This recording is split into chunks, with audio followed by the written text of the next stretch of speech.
Hello student, कक्षा 10th biology. कल मैंने आपको सिलेबस बताया था जीव विज्ञान का और जनन रिप्रोडक्शन क्या होता है, रिप्रोडक्शन की आवश्यकता क्या है, उस पर चर्चा की थी। आज मैं बोर्ड में प्रश्न आपके कहाँ से आते हैं उस क्वेश्चन पर चर्चा करूँगी। प्रश्न, गौण लैंगिक लक्षण किसे कहते हैं? लड़के और लड़कियों में कितने वर्ष की आयु में इनका विकास होता है? यूपी बोर्ड 2011-9 में ये प्रश्न आपका लॉन्ग क्वेश्चन में पूछा गया था, जब प्रश्न आपका 7 नंबर का आता था तब। अब ये प्रश्न आपका 6 नंबर का आने लगा है और एक मल्टीपल चॉइस का क्वेश्चन जो है वो उसकी संख्या बढ़ा दी गई। आइए मानव में लैंगिक जनन के बारे में चर्चा करते हैं। मानव में लैंगिक जनन, सेक्सुअल रिप्रोडक्शन इन ह्यूमन। किशोरावस्था में प्रारंभिक वर्षों में कुछ ऐसे परिवर्तन होते हैं जिन्हें मात्र शारीरिक वृद्धि नहीं कहा जा सकता है। किशोरावस्था वही अवस्था जब आप 9th में एंटर करते हैं, 9th और 10th में, और जो बच्चे फर्स्ट ईयर और इंटर के होते हैं तो वो किशोरावस्था की एज में वो बच्चे जाने जाते हैं। उस टाइम पीरियड में बच्चों में कई शारीरिक परिवर्तन आते हैं जो हार्मोन की वजह से होते हैं, तो वही आज हमें देखना है। किशोरावस्था में प्रारंभिक वर्षों में कुछ ऐसे परिवर्तन होते हैं जिन्हें मात्र शारीरिक वृद्धि नहीं कहा जा सकता है। इनकी आयु पुरुषों में 15 से 18 वर्ष, आपको टाइम पीरियड याद रखना है। जो बालक होंगे बॉयज़, उनमें इसका जो एज रहेगा वो 15 से 18 वर्ष रहेगा। और आप जानते हो हाई स्कूल में जब आप लोग एंटर करते हो तो 15 वर्ष की आयु रहती है बच्चों की, और 12th पास करते करते वो आपके 18 ईयर के हो जाते हैं। तथा स्त्रियों में यह आयु 11 से 13 वर्ष तक होती है। तो बालिकाओं में इस एज को हम कितना रखेंगे और बालकों में कितना रखेंगे ये आपको याद रखना है, क्योंकि ये प्रश्न पूछा जाता है। इस अवस्था में स्त्री और पुरुषों के लक्षणों में कुछ महत्वपूर्ण बदलाव आते हैं जिन्हें हम गौण लैंगिक लक्षण कहते हैं। गौण का मतलब होता है परिवर्तन तो बॉडी में होता है लेकिन वो साइलेंट मूवमेंट में होता है, उसको हम गौण के नाम से जानते हैं। गौण का मतलब ही होता है साइलेंट। पुरुष एवं स्त्री में पाए जाने वाले वे सभी लक्षण जिनके द्वारा किसी पुरुष और स्त्री में विभेद किया जा सकता है, विभेद मतलब डिफरेंस या अंतर, गौण या द्वितीयक लैंगिक लक्षण कहलाते हैं। तो अगर आप इतनी परिभाषा नहीं याद कर सकते हैं तो जितनी मैंने अंडरलाइन आपकी ये करके दिखाई है, यहाँ से पुरुष व स्त्री में पाए जाने वाले वे सभी लक्षण जिनके द्वारा किसी पुरुष या स्त्री में विभेद किया जा सकता है, मतलब डिफरेंस किया जा सकता है कि ये लड़का है ये लड़की है, तो उन लक्षणों को हम क्या कहते हैं? उनको हम गौण कह सकते हैं, सेकेंडरी सेक्सुअल कह सकते हैं, सेकेंडरी सेक्सुअल कैरेक्टर्स, या द्वितीयक लैंगिक लक्षण भी हम उनको कह सकते हैं। आगे, पुरुष एवं स्त्री में पाए जाने वाले द्वितीयक लैंगिक लक्षणों का विवरण निम्नलिखित है।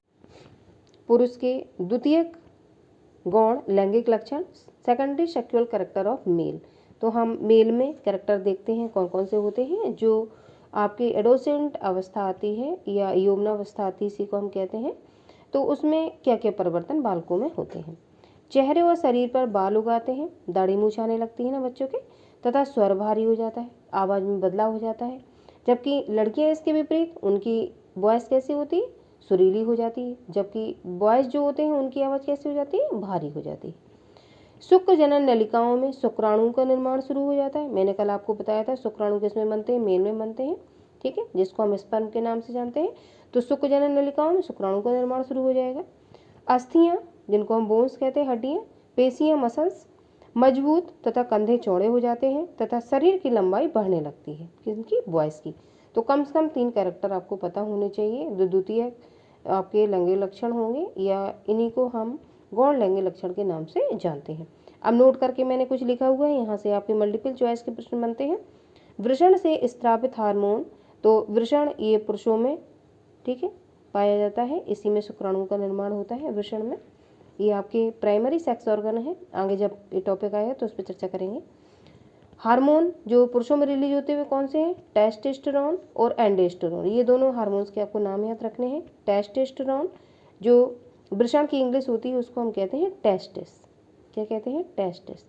टेस्टिस से ये बना है टेस्टोस्टेरोन, आप रिलेट करके इसको याद रख सकते हैं। वह एंडोस्टेरोन नरमी यौवनावस्था को प्रेरित करते हैं। यौवनावस्था का मतलब है युवावस्था, क्या कहेंगे इसको हम सिंपल भाषा में? युवावस्था, ठीक है। तो ये जो हार्मोन होते हैं ये रिलीज होने लगते हैं पुरुषों में, टेस्टोस्टेरोन और एंडोस्टेरोन। ये नर में क्या युवावस्था को प्रेरित करते हैं। इसी के कारण उनकी अस्थियां पेशियां मजबूत हो जाती हैं, कंधे चौड़े हो जाते हैं, चेहरे और शरीर पर बाल उगाते हैं, जैसे दाढ़ी मूंछ का उगना, स्वर उनका भारी होने लगता है, शुक्राणुओं का विकास होने लगता है। ये सारे लक्षण ऑटोमेटिक नहीं होते हैं, ये आपके जो हार्मोन होते हैं इनके रिलीज होने के कारण बॉडी में चेंजेस होते हैं। आइए बालिकाओं में देखते हैं। स्त्री के द्वितीयक, इन्हीं को हम क्या कहते हैं, गौण, तो मैंने इसको ब्रैकेट में बंद कर दिया है। लैंगिक लक्षण, secondary sexual character of female. अब फीमेल में क्या चेंजेस होते हैं, आइए फीमेल का देखते हैं। यौवनावस्था के पश्चात लड़कियों में निम्नलिखित परिवर्तन होते हैं। बाह्यजननांगों, बाह्य मतलब बाहरी, तथा स्तनों का विकास प्रारंभ हो जाता है। पहला कैरेक्टर ये हुआ फीमेल का। अंडोत्सर्ग या आर्तव चक्र प्रारंभ हो जाता है। अंडोत्सर्ग, अंडे का उत्सर्जन, ये महिलाओं में आर्तव चक्र, ये मेंस्ट्रुअल साइकिल चलती है। दूसरा पॉइंट ये है, स्वर मधुर व तीव्र हो जाता है। तो स्त्रियों में ये सारे परिवर्तन देखने को मिलते हैं। अब नोट में कौन कौन से हार्मोन होते हैं जिनके कारण उनके में शारीरिक बदलाव हमें देखने के लिए मिलते हैं। मादा में पीयूष ग्रंथि द्वारा स्त्रावित, ये पीयूष ग्रंथि, इसी का दूसरा नाम है पिट्यूटरी ग्लैंड। ये आपका आगे जो लेसन लगा हुआ है उसमें मैं पढ़ाऊंगी सारी ग्रंथियाँ आप लोगों को। पीयूष ग्रंथि थोड़ा सा मैं बेसिक बता देती हूँ इसके बारे में। पीयूष ग्रंथि मस्तिष्क में पाई जाने वाली मटर के भार के बराबर सबसे छोटी ग्रंथि है, लेकिन इसको हम मास्टर ग्लैंड के नाम से जानते हैं क्योंकि ये सारी जितनी भी ग्रंथियाँ होती है सबको कमांड करने का कार्य करती है। स्त्रावित gonadotropin hormone, progesterone hormone, oestrogen आदि हार्मोन अंडाशय के विकास व कार्यों का नियंत्रण करते हैं। तो अगर ये सारे आपको नहीं याद रह सकते हैं तो प्रोजेस्टेरोन ये याद रखिए आप लोग, और एस्ट्रोजन ये याद रखिए। तो मादा में ये दो याद रखेंगे, और पुरुषों में टेस्टोस्टेरोन और एंडोस्टेरोन, दो वो मैंने पीछे बताए वो याद रखेंगे। आदि हार्मोन अंडाशय के विकास, अंडाशय में जब विकास होगा तभी अंडाणु निकलता है, जो कल मैंने ओवम आपको बताया था, कार्यों का नियंत्रण करते हैं। तथा मादा में यौवनावस्था को प्रेरित करते हैं। यौवनावस्था, युवावस्था, जो लड़कियां होती हैं उनमें भी तो युवावस्था आती है। मैंने टाइम पीरियड आपको बताया हुआ है, 11 साल से प्रारंभ होता है। और जैसे लड़कियों में चेंजेज आते हैं वैसे लड़कों में चेंजेज आते हैं, लेकिन हार्मोन्स दोनों के अलग अलग होते हैं। आइए मैंने टॉपिक आपको पूरा क्लियर कर दिया है, लॉन्ग क्वेश्चन। अब प्रश्न इससे कितने अभी तक बोर्ड में पूछे गए हैं उन पर चर्चा करते हैं। मैं सारे लॉन्ग क्वेश्चन पढ़ाने के बाद तुरंत उसी के नीचे आप लोगों को जो प्रश्न आपके मल्टीपल चॉइस के वेरी शॉर्ट क्वेश्चन आए हैं उसी को मैं नीचे कंप्लीट करवा दूंगी। अलग से कोई वीडियो इनका नहीं लाऊंगी, जिससे आपने टॉपिक पढ़ा तुरंत आप क्वेश्चन करेंगे तो आपको ये इजीली समझ में भी आएगा। पहला प्रश्न बहुविकल्पी प्रश्न, ये आपका गोला भरने के लिए आते हैं, जो OMR शीट मिलती है आपको, उस पर आपको फिल करना होता है। पहला, स्त्री के द्वितीय गौण लैंगिक लक्षण है, अभी हमने पढ़ा। स्वर का मधुर होना, अंडोत्सर्ग तथा मासिक चक्र की शुरुआत होना, स्तनों का विकास होना, उपर्युक्त सभी। तो स्त्री के द्वितीय लैंगिक लक्षणों में आपने तीनों पढ़े या एक पढ़ा या दो पढ़े, अभी मैंने आपकी चर्चा की। अब इसमें देखिए मैंने अभी जस्ट पढ़ा है आपको। अंडोत्सर्ग या आर्तव चक्र, या इसी को हम मासिक चक्र भी कहते हैं, आर्तव चक्र एक ही बात होती है, ठीक है। तो मासिक चक्र भी प्रारंभ हो जाता है और स्तनों का विकास भी प्रारंभ हो जाता है और स्वर मधुर और ठीक है तीव्र हो जाता है, ये भी सही है। तो देखो इस क्वेश्चन में यही पूछा जा रहा है, तीनों चीज़ें होती हैं, स्वर मधुर भी होगा, अंडोत्सर्ग मासिक चक्र की शुरुआत भी होगी, स्तनों का विकास भी होगा, तो कौन सा सही होगा, उपर्युक्त सभी, ठीक है। तो ये राइट आंसर आपका है। अगला, नर तथा मादा युग्मक होते हैं, पहला अगुणित, दूसरा द्विगुणित, तीसरा बहुगुणित और इनमें से कोई नहीं। तो नर तथा मादा युग्मक जब अलग अलग होते हैं तो उनको हम अगुणित कहते हैं, जब नर तथा मादा युग्मक मिल जाते हैं तब उनको हम द्विगुणित कहते हैं। तो नर तथा मादा युग्मक अलग अलग पूछा जा रहा है, तो नर तथा मादा युग्मक कैसे हैप्लॉइड होंगे और अगुणित। आप अति लघु प्रश्न, पुरुष के कोई दो द्वितीय गौण लैंगिक लक्षण लिखिए। तो पुरुष के द्वितीयक लैंगिक लक्षण कौन कौन से, मैंने अभी आपसे चर्चा की। पुरुषों में जो द्वितीयक लैंगिक लक्षण होंगे, दाढ़ी मूंछ का विकास होना उनकी, ठीक है, और स्वर का भारी होना, जैसे मैंने ये आंसर लिखा है। ये पुरुष के द्वितीयक लैंगिक लक्षण कोई दो पूछ रहा है, मैंने 3 करवाए हुए हैं आपको, इन्हीं में से आप एक लिख देंगे। चेहरे और शरीर पर बाल उगाते हैं, स्वर भारी हो जाता है, अस्थियां पेशियां मजबूत तथा कंधे चौड़े हो जाते हैं, यह शरीर की लंबाई बढ़ने लगती है। तो देखिए मैंने आंसर राइटिंग की हुई है इसकी,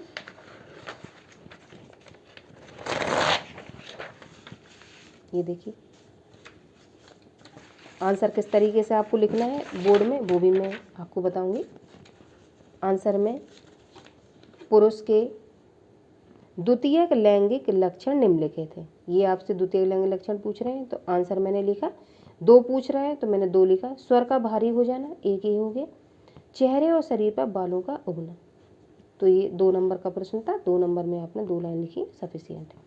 अगला प्रश्न, लघुत्तरीय प्रश्न अंक 4, यौवनारंभ क्या है? यौवनारंभ प्रारंभ होने के समय बालक बालिका में उत्पन्न होने वाले प्रत्येक के 3-3 गौण लैंगिक लक्षणों का वर्णन कीजिए।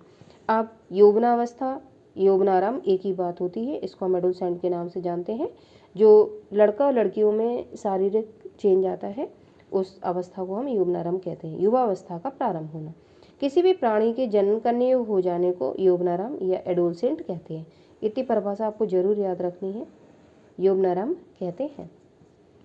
यौवनारंभ के समय बालक में होने वाले परिवर्तन निम्नलिखित हैं। अभी हमने चर्चा की, आप लोगों को शायद याद भी हो गया हो। चेहरे और शरीर पर बाल उगाते हैं तथा स्वर कैसा, भारी हो जाता है। तो ये युवावस्था की प्रारंभ जब लड़कों में होती है तो इस तरीके के चेंज उनमें देखने के लिए मिलते हैं। दूसरा, शुक्र जनन नलिकाओं में शुक्राणु का निर्माण शुरू हो जाता है। सेकंड ये हुआ। अस्थियां और पेशियां मजबूत तथा कंधे चौड़े हो जाते हैं। शरीर की लंबाई बढ़ने लगती है। तीनों पॉइंट हो गए। यौवनारंभ के समय बालिका में होने वाले परिवर्तन, अब हमें बालिका में लिखना है क्योंकि बालक बालिका में अलग अलग पूछा गया है। यौवनारंभ के पश्चात लड़कियों में निम्नलिखित परिवर्तन होते हैं। पहला, बाह्य जननांगों तथा स्तनों का विकास प्रारंभ हो जाता है। स्वर मधुर व तीव्र हो जाता है।